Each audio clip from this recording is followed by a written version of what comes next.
జై శ్రీరామ్.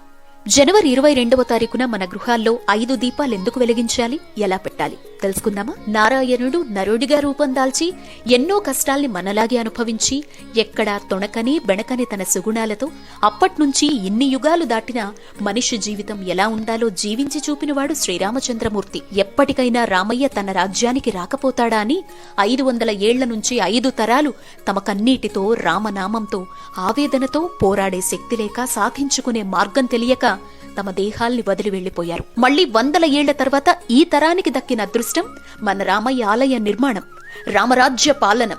అందుకే 500 ఏళ్ల 5 తరాలకు ప్రతీకగా 5 దీపాలు తమ ఇంట వెలగాలని పండితుల సూచన.